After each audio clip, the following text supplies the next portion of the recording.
کہیں وہ مجھ سے ناراض ہی نہ ہو جائے۔ گانے لگا رہے ہیں تو مجھے کیا، اس نے اپنی قبر میں جانا ہے، میں نے اپنی قبر میں۔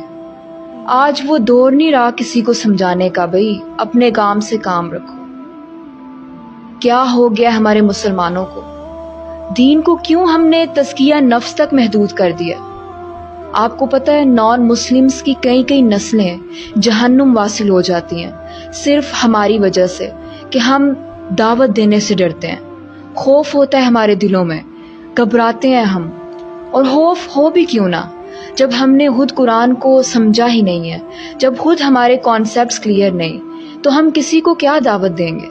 اللہ تعالیٰ نے تو ہمیں قرآن میں خیر امہ کہا کہ تم دوسری امتوں میں سے بہتر ہو۔ کیوں؟ تامرون بالمعروف وتنہون عن المنکر، کہ تم نیکی کی دعوت دیتے ہو اور برائی سے روکتے ہو، اور یہی اصل دین ہے۔ کیوں ہم قرآن پر غور و فکر نہیں کرتے؟